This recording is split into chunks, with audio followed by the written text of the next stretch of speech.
O assunto dessa aula aborda, então, as ações dos hormônios do pâncreas endócrino.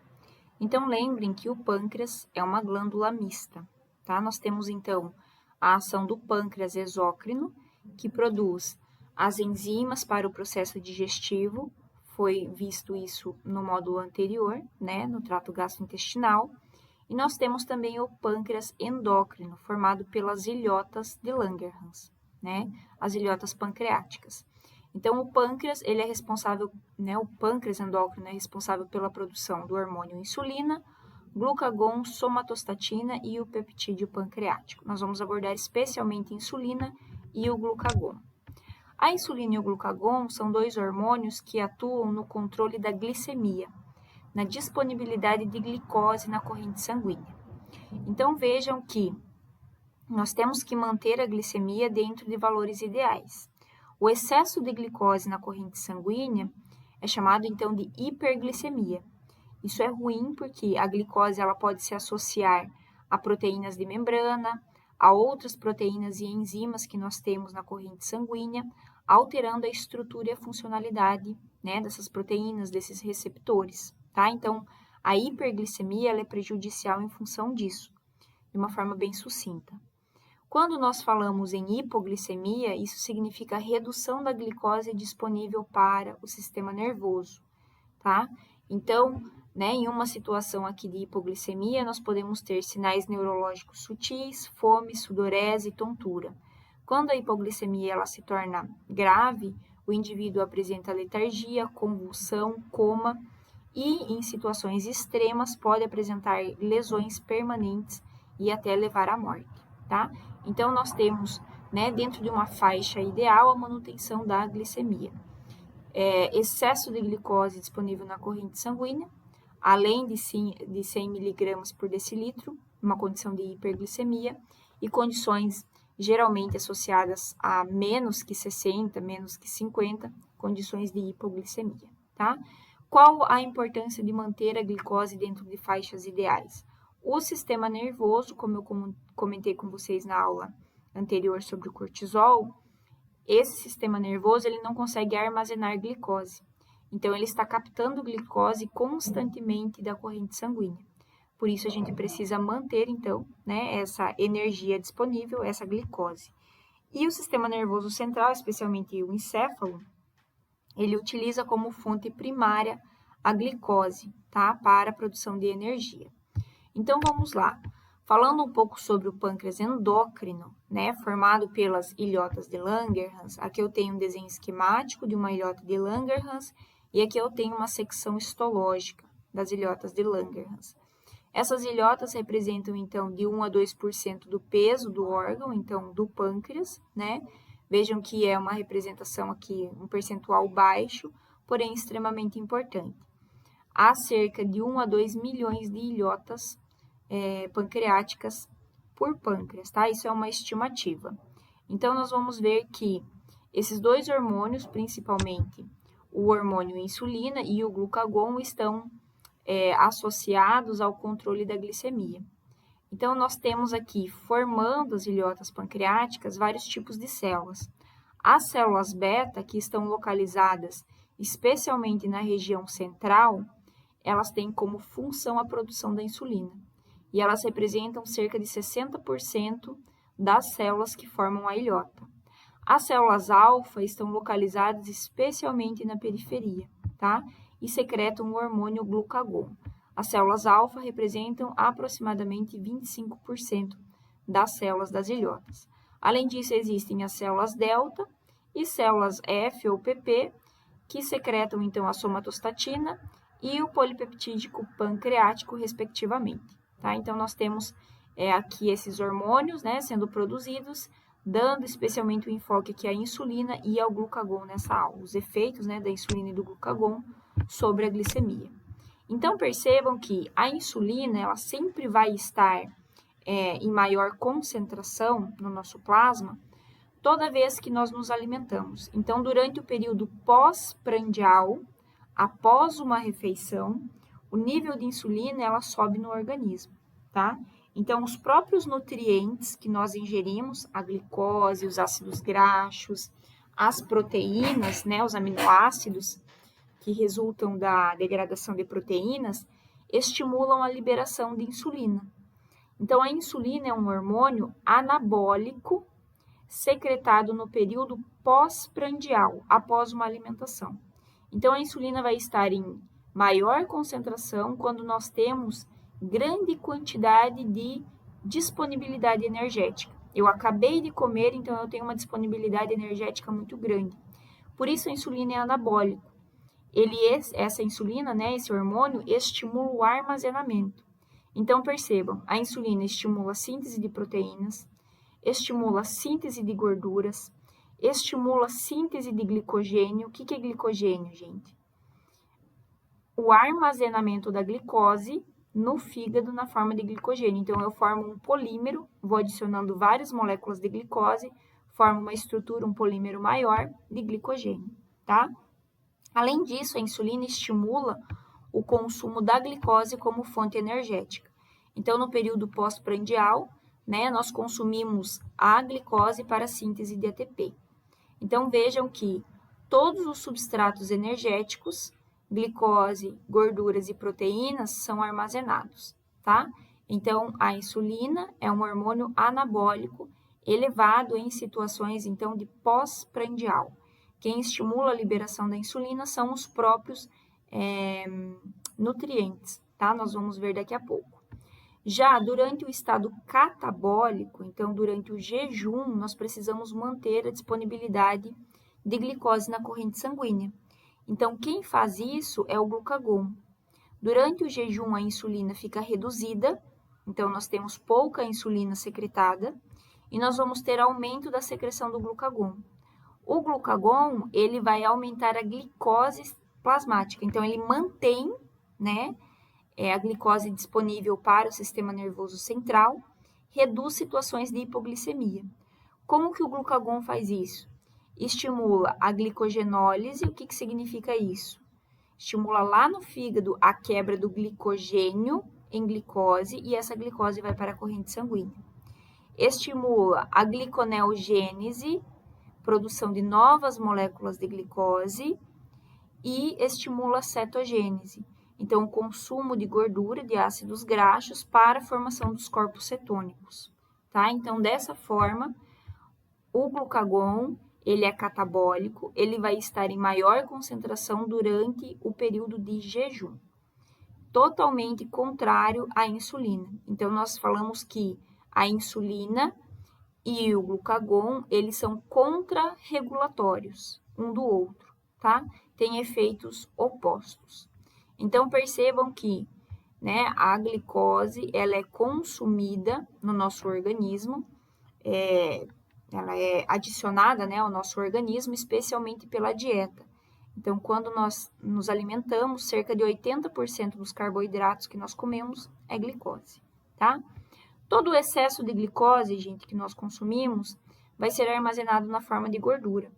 Então, todo carboidrato que é consumido em excesso, ele vai ser armazenado na forma de glicogênio e aquilo que já estocou, né, eu tenho um excesso de glicogênio hepático e muscular, agora eu vou ter armazenado na forma de gordura, tá? Vejam aqui que o glucagon, ele atua junto com outros hormônios, como o cortisol, o GH, o hormônio do crescimento, e a adrenalina, aumentando a glicemia. Então, em situações de estresse, nós também temos a ação do glucagon, favorecendo aqui a liberação de glicose para a corrente sanguínea, tá? Então, entendam a diferença do glucagon e a diferença aqui da insulina quanto ao estado anabólico e o estado catabólico. Nesse gráfico, nós conseguimos ver, então, a relação entre as secreções de insulina, as concentrações de glicose e a secreção de glucagon, de acordo com a variação da glicemia. Então, percebam que nós temos a secreção de insulina associado ao aumento da concentração de glicose plasmática. Quanto mais glicose disponível, maior o estímulo para a liberação de insulina. Então, a glicose em si, né, estimula a secreção da insulina. O que a insulina faz? Estimula a absorção de glicose para o interior das células e dessa forma a glicemia volta ao normal. Então, a insulina, ela é um hormônio que facilita, que estimula a captação de glicose pelas nossas células. Então, as células utilizam da glicose da corrente sanguínea, internalizam essa glicose e metabolizam a glicose para a produção de ATP, tá?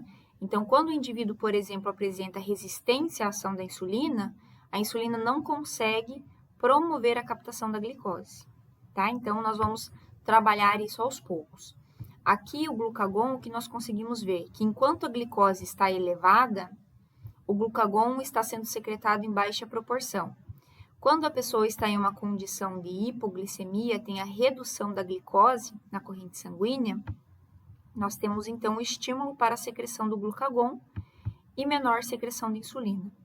Então, vejam, o aumento da glicose estimula a secreção de insulina e a insulina favorece a absorção, a captação de glicose pelas células, normalizando a glicemia. Quando nós temos uma situação de redução da glicemia, uma hipoglicemia, o glucagon é secretado para manter os níveis de glicose dentro do ideal, né? Evitando então a hipoglicemia. Ou seja, quando vai reduzindo os níveis de glicose, não chega a ter uma hipoglicemia porque o glucagon não deixa que a hipoglicemia aconteça, tá? Isso em condições, né, de normalidade, tá? A ação do glucagon.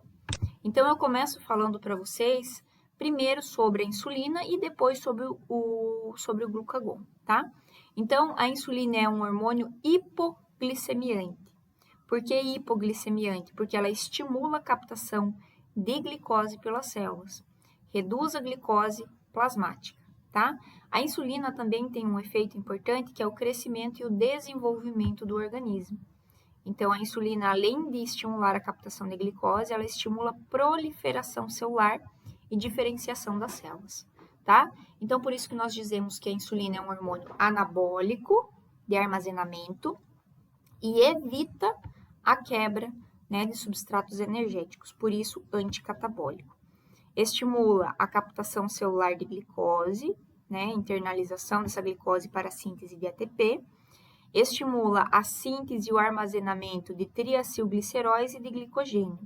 Então, todo o excesso de glicose na corrente sanguínea vai ser armazenado como glicogênio, um polímero de glicose, e o excesso de glicose vai ser convertido a triacilgliceróis e armazenado no tecido adiposo como gordura, tá? Então, lembrem que toda glicose em excesso é convertido em ácido graxo, que vai ser, então, utilizado para a síntese de triacilgliceróis. Além disso, a insulina estimula a síntese de proteínas, tá? Então, favorece crescimento aqui das nossas células, especialmente do músculo, tá? Para a síntese proteica. Aqui eu tenho a representação de duas ilhotas pancreáticas, e o que eu quero que vocês entendam é que o sangue, quando ele alcança as ilhotas, ele alcança da região central para a periferia. E se vocês recordarem aqui, o que eu trouxe para vocês é que no centro estão as células beta. Então, as células beta recebem primeiro o sangue, né? E esse sangue já recebe a insulina e posteriormente banha as células alfa, tá? Então, isso significa que quando nós temos o aumento da glicemia, acabei de comer, tenho a captação de glicose lá no intestino, vai para o sangue, né? Esse sangue que alcança as ilhotas já estimula a secreção de insulina e a própria insulina inibe a secreção de glucagon. Então, esses dois hormônios contrarregulatórios é porque a insulina é estimulada pela glicose e a insulina inibe a secreção de glucagon, tá? Então, olha só, a insulina, gente, ela é como característica, né, química, um hormônio peptídico, tá? Então, dentro daquelas três classes, hormônios peptídicos e proteicos, hormônios lipídicos ou hormônios amínicos, né, que são derivados de aminoácidos, a insulina, assim como o glucagon, são dois hormônios peptídicos. Ou seja, a célula beta pancreática, ela produz a insulina e armazena a insulina em vesículas, tá? Essa insulina ela fica armazenada então em vesículas até o momento em que é importante que essa insulina seja secretada no sangue. Quando que isso vai acontecer? Quando a glicemia aumenta, né? Então, toda vez que eu tenho aumento da glicemia, eu tenho estímulo para a secreção da insulina que foi produzida e armazenada. A insulina vai para a corrente sanguínea e estimula, então, as nossas células a captar a glicose, mantendo a normoglicemia. Por isso, eu coloquei aqui, a insulina pode ser armazenada em vesículas. A insulina é um hormônio proteico, peptídico proteico, e ela tem uma meia-vida aqui de 5 minutos na corrente sanguínea, tá? Então, nós temos aqui um experimento mostrando que foi feita a infusão intravenosa de glicose constantemente em um animal e a dosagem de insulina ao longo de 40 minutos. Percebam que do 0 até os 10 minutos, nós temos um pico de secreção de insulina em relação ao aumento da glicose plasmática. Logo depois, uma redução e começa a subir gradualmente a secreção de insulina de novo. Como que eu explico isso? As células beta-pancreáticas estavam com os grânulos de insulina armazenando, né, a insulina aqui, as vesículas armazenando a insulina. Quando teve o estímulo, tudo que estava armazenado foi liberado e gradualmente o pâncreas foi produzindo mais insulina e liberando gradualmente, tá? Então, eu tenho uma fase rápida, uma fase precoce de liberação de insulina, que é aquela insulina que já estava armazenada, e eu tenho uma fase tardia ou fase lenta de secreção de insulina, que é então a insulina que vai sendo produzido gradualmente e sendo liberado na corrente sanguínea, né, após a fase rápida, a fase precoce de secreção de insulina. Então, como é feita a secreção de insulina? Como que as células beta, né, que são as produtoras, as que sintetizam a insulina, que produzem essa insulina, secretam. Então, olha só, gente, as células beta, elas são sensores da concentração de glicose. Toda vez que eu tenho aumento da glicose plasmática, a glicose entra nas células beta por um transportador de glicose que nós chamamos de GLUT, tá? Então, esse transportador de glicose, o GLUT do tipo 2, ele deixa que a glicose passe para o interior da célula por diferença de concentração. Então, no plasma, tem muita glicose, a glicose entra na célula beta. Lá dentro da célula beta, a glicose ela vai sofrer o processo de glicólise. Então, a conversão, né, de uma molécula de glicose em 2 piruvatos. Vamos ter um metabolismo dessa glicose gerando ATP. Então, a glicose gera ATP. Quando a célula beta tem aumento da concentração de ATP, esse ATP fecha canais de potássio da membrana da célula. Quando nós fechamos canais de potássio da membrana das células, lembrem que o potássio não consegue sair da célula. Acumula potássio, tem uma despolarização da célula, isso abre canais de cálcio. Lembrem que quando o cálcio entra na célula, nós temos o evento que é a exocitose. Então, quando o cálcio entra, as vesículas contendo a insulina, elas se fusionam com a membrana, um processo chamado de exocitose, e a partir daí a liberação da insulina, né, na corrente sanguínea, no interstício, e essa insulina alcança a corrente sanguínea. Então, vejam, as células beta, né, que são as células secretoras de insulina, vou voltar aqui, essas células beta, elas respondem ao aumento da glicose, porque a glicose é metabolizada, gera ATP, fecha canal de potássio, e isso despolariza a membrana, abre canais de cálcio e ocorre a exocitose da insulina.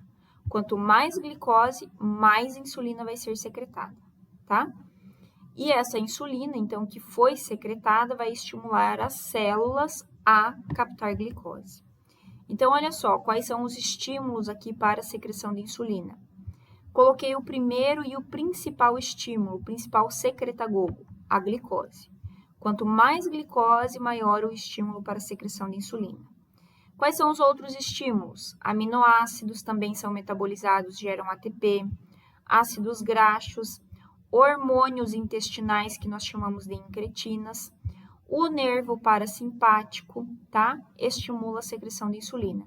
Então, todos esses são fatores que estimulam a secreção de insulina, sendo o principal estímulo ao aumento da glicose na corrente sanguínea, tá?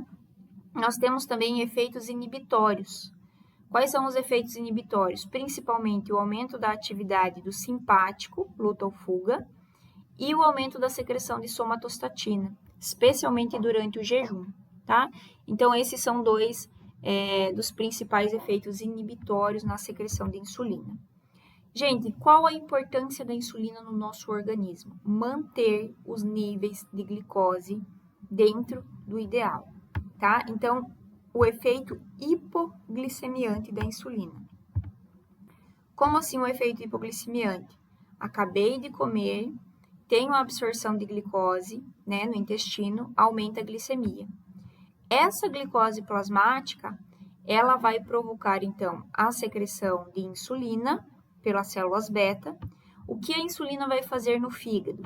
Estimula o armazenamento da glicose na forma de glicogênio, estimula no tecido hepático o armazenamento do excesso de glicose na formação de lipídios. Então, o excesso de glicose vai formar ácidos graxos para a síntese de triacilglicerol e também estimula no fígado o uso da glicose para consumo de energia, né, para a formação de energia. A insulina também é importante, além dessas ações no fígado, em outros tecidos como o músculo estriado esquelético e o tecido adiposo. Esses dois tecidos, gente, músculo estriado esquelético e tecido adiposo, eles são conhecidos como tecido insulinodependentes. Sem a ação da insulina, eles quase não têm capacidade de captar a glicose do plasma. Ou seja, a glicose não consegue entrar no tecido adiposo e a glicose não consegue entrar no músculo. Então, eu preciso da ação da insulina nesses dois tecidos para que eles consigam captar a glicose, tá? Então, o que faz com que o tecido adiposo e o músculo sejam tecidos insulinodependentes? A necessidade da insulina, né, para a captação de glicose, tá? Então, o porquê disso? Por que a insulina faz a captação de glicose?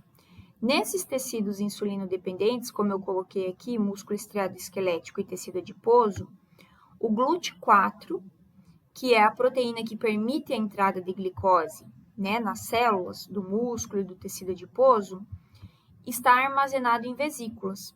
Então, nesses dois tecidos, no interior da célula existem vesículas com o glúteo do tipo 4. Então, coloquei aqui glúteo do tipo 4, tá? Esse GLUT4, ele fica, então, no interior da célula em vesículas. Eu preciso que a insulina se ligue ao receptor de membrana. Por que um receptor de membrana? A insulina é peptídico, não entra na célula-alvo. Então, a insulina se liga ao receptor de membrana lá no músculo, se liga ao receptor de membrana lá no tecido adiposo. Isso vai promover que as vesículas contendo GLUT4 vão para a membrana dessas células. Quando a vesícula vai para a membrana, é adicionado o GLUT4 e a glicose pode entrar, então, para ser metabolizada. Se a insulina não consegue fazer esse efeito, o GLUT4 não vai para a membrana e o músculo e o tecido adiposo não conseguem captar glicose. Então, uma condição em que um paciente tem resistência à ação da insulina, diabetes do tipo 2, essa ação aqui da insulina sobre o receptor e a translocação do GLUT4 para a membrana não acontece de forma eficiente. Então, esses indivíduos resistentes à ação da insulina, eles não têm a captação de glicose eficiente, por isso eles têm hiperglicemia. Então, os tecidos que mais captam glicose, né, e armazenam essa glicose é tecido adiposo e o tecido muscular. Então, se o tecido adiposo e o tecido muscular não respondem à ação da insulina, eu vou ter uma condição de hiperglicemia, tá? Então, vejam, o diabetes do tipo 2 é uma situação em que o tecido-alvo, né, os tecidos insulinodependentes, não respondem à ação da insulina. E por que eu preciso ter a ação da insulina? Porque eu preciso da translocação do GLUT4, que é um transportador para a glicose, do interior da célula, né, de vesículas, para a membrana dessas células para captação. Então, vejam, o fígado, ele não tem o GLUT4, ele tem o GLUT2, que já está na membrana. Então, a glicose entra no fígado e tem todo esse processo. O músculo estriado esquelético e o tecido adiposo, especialmente, tem o GLUT4, que fica dentro da célula. Sem a insulina, o GLUT4 não consegue ir para a membrana, tá? Isso faz, então, com que esses tecidos sejam insulinodependentes. Essa é a diferença. Então, aqui só mostrando o receptor de insulina. Então, lá no músculo estriado esquelético e no tecido adiposo, esse é o receptor, tá? Uma proteína transmembrana, uma proteína que é associado, né, a essa transmembrana e o sítio de ligação da insulina. Quando a insulina se liga aos dois sítios de ligação, nós temos uma ação dentro da célula do músculo, né, dentro da célula do tecido adiposo, que vai promover a translocação do GLUT4 para a membrana, estimula a síntese proteica, estimula a síntese de lipídio, estimula a síntese de glicose e também a transcrição de diversos outros genes.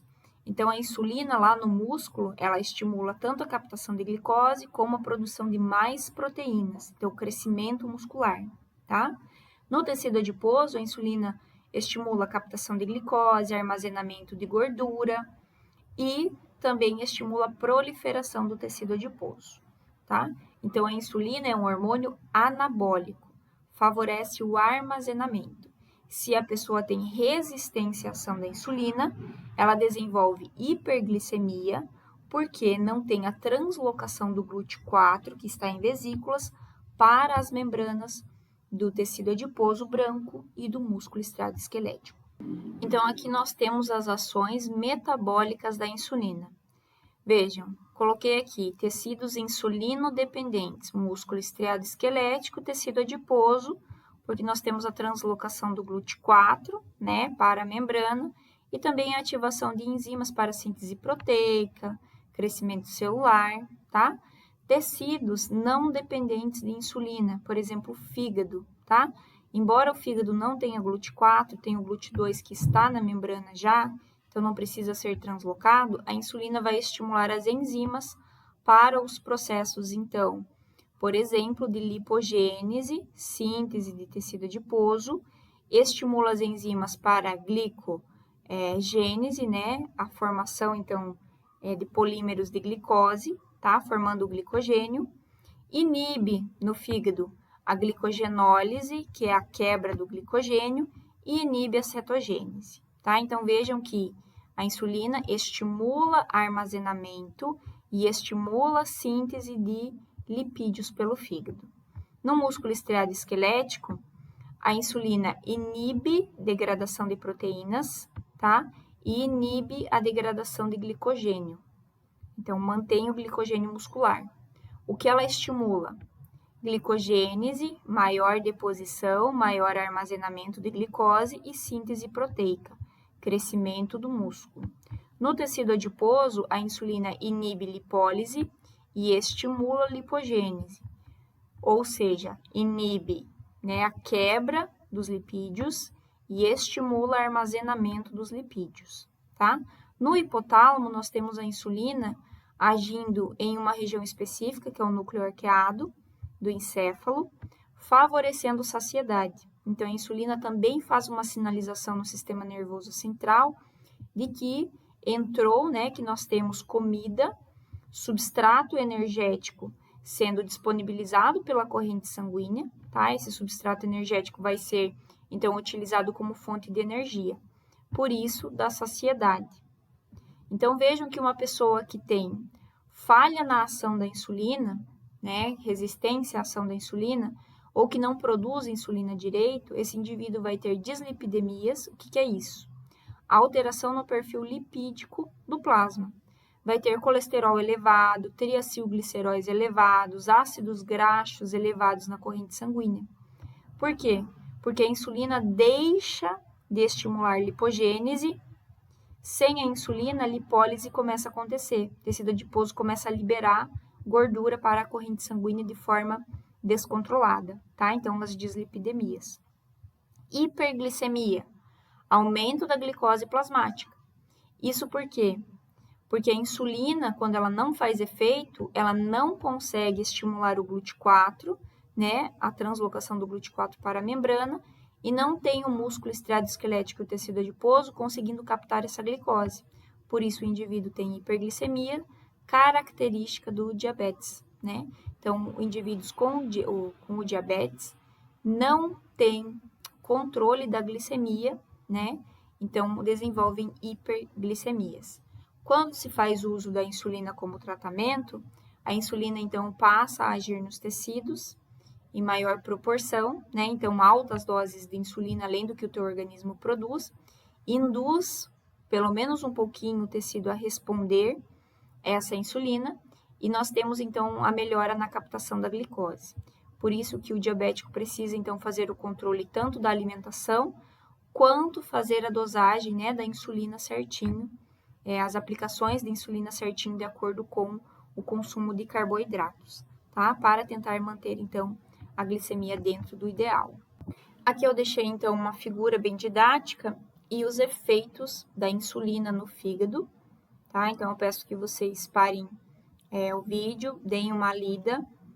Foi exatamente o que eu coloquei de forma mais resumida naquela tabela que eu passei anteriormente. Então, as ações da insulina no fígado, as ações da insulina no músculo, tá? No músculo estriado esquelético, e as ações da insulina no tecido adiposo branco. Então, nós temos esses 3 tecidos principalmente respondendo à ação da insulina. Outro hormônio que eu comentei com vocês, então, importante, produzido pelo pâncreas endócrino, é o glucagon, tá? O glucagon, ele também é um hormônio peptídico proteico, né? E esse hormônio, então, ele é contrarregulatório à ação da insulina. Ou seja, enquanto a insulina é hipoglicemiante, estimula a redução da glicose plasmática, o glucagon ele vai estar prevalente durante o período de jejum para evitar o excesso, né, de consumo da glicose e deixar, então, essa glicose disponível para o sistema nervoso central.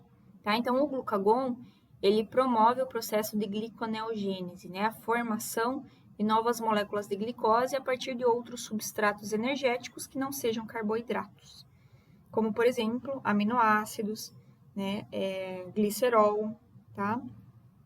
Para a síntese de moléculas de glicose. Então, o principal tecido, o principal órgão de ação do glucagon é o fígado. Então, o tecido hepático é o principal órgão de ação desse hormônio, do glucagon. Lembrem que, quando eu tenho redução na secreção de insulina, o glucagon aumenta a sua secreção, ou seja, o glucagon ele vai estar elevado quando a insulina está baixa e a glicose está baixa, tá? Ele tenta manter os níveis de glicose dentro de uma faixa ideal, evitando hipoglicemias. Então, vamos lá, gente. Estímulos para a secreção, né, de glucagon, do hormônio glucagon. Então, os fatores estimulantes, redução da concentração de glicose.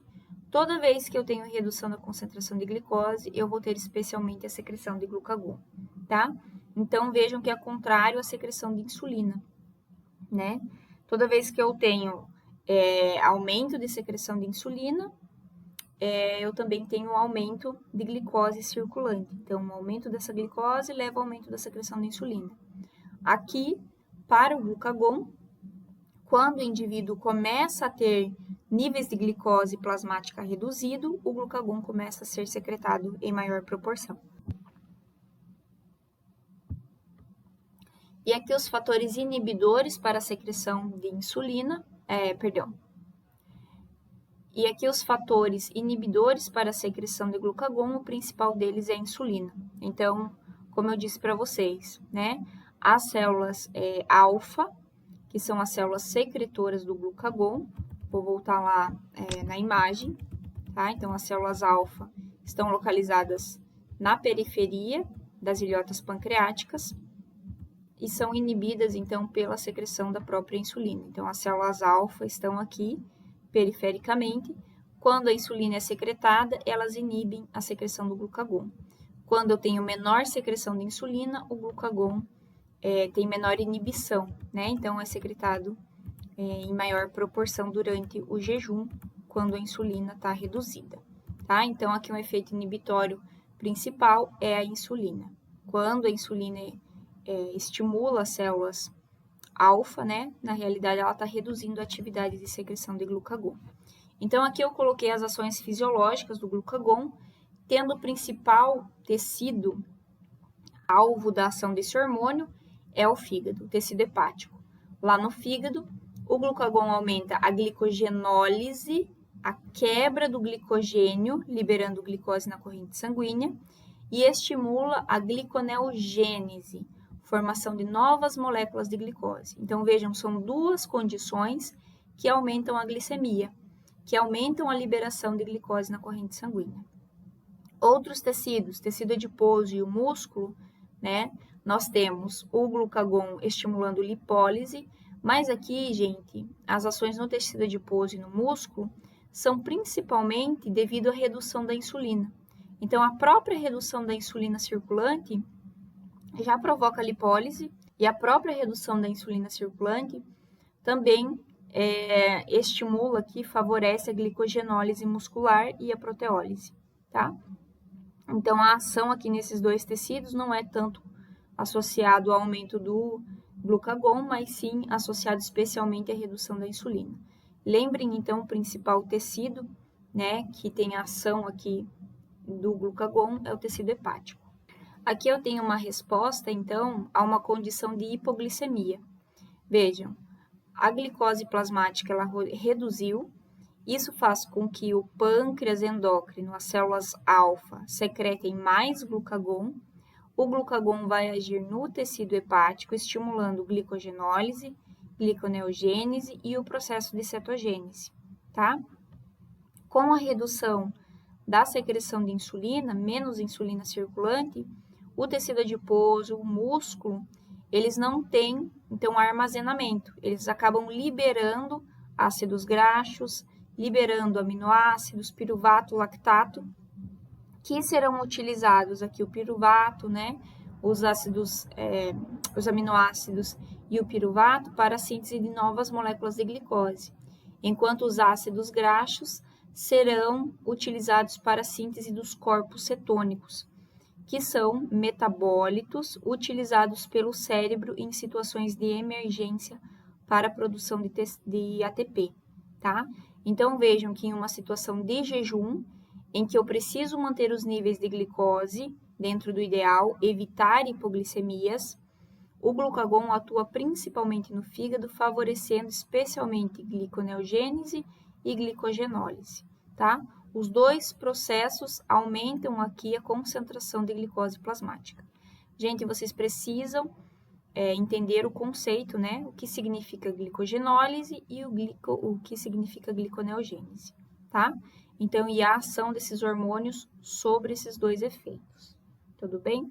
Então, entendam que, dentre esses dois hormônios, né, insulina e glucagon, os dois têm efeitos diferentes e estão em maior proporção, sendo secretado em maior proporção, a depender da situação metabólica do indivíduo, tá?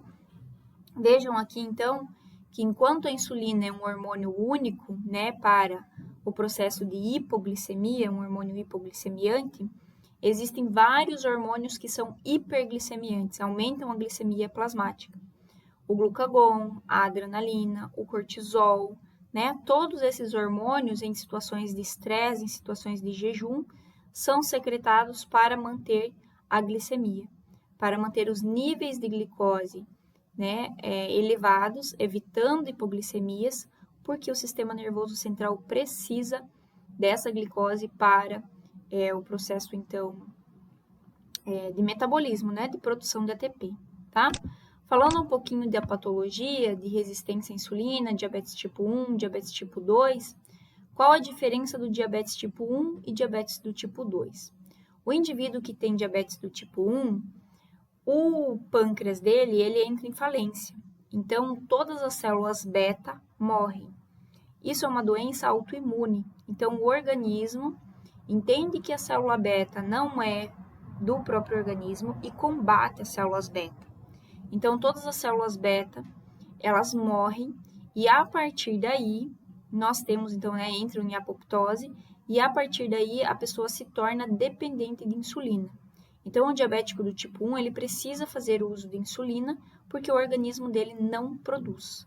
Se ele não produz insulina, o GLUT4 não vai para a membrana do tecido adiposo, não vai para a membrana do músculo estriado-esquelético e a pessoa, então, desenvolve hiperglicemia, né? Não consegue captar glicose, os tecidos entram em falência, né? E a pessoa pode vir a óbito se não for tratada. O diabetes do tipo 2 é uma situação em que o indivíduo produz insulina. Então, o pâncreas dele produz, mas os tecidos não respondem à insulina. Então, o tecido é insulino dependente, mas ele tem uma resistência à ação da insulina.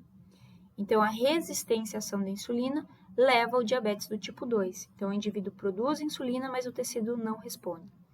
Por que o diabetes do tipo 2 também utiliza insulina? Porque aí a gente dá uma dose extra de insulina exógena, né? Pela injeção mesmo de insulina. E quanto maior a concentração de insulina, maior o estímulo para tentar fazer os tecidos responder à insulina, tá? Então, essa é a diferença diabetes do tipo 1 e diabetes do tipo 2. Percebam aqui um indivíduo, né, que tem uma condição normal, então ele, após uma refeição, ele tem um pico de hiperglicemia, mas logo volta ao estado basal. Já indivíduos diabéticos, eles aumentam a glicemia e permanecem com a glicemia elevada, porque eu não tenho ação da insulina para a captação de glicose, né? Então, diabetes do tipo 2 aqui, uma situação em que a pessoa não tem a secreção de insulina ideal, né? Ou tem a secreção de insulina ideal, mas que não responde à ação da insulina, então por isso resistência à ação da insulina, tá? Os indivíduos, então, que têm diabetes, eles têm eliminação de glicose na urina, né? Então, eles acabam perdendo glicose na urina em função de que o excesso de glicose não consegue ser reabsorvida pelos rins, e esses indivíduos, então, têm essa condição, né, de perda de glicose na urina, tá? Com isso, o indivíduo acaba produzindo mais volume urinário, porque a glicose forma, então, um gradiente osmótico no interior do néfron, evitando a reabsorção de água. Por isso que a pessoa tem diurese osmótica. Ela vai muito ao banheiro, porque a glicose faz com que a água não consiga ser reabsorvida lá nos túbulos renais, tá?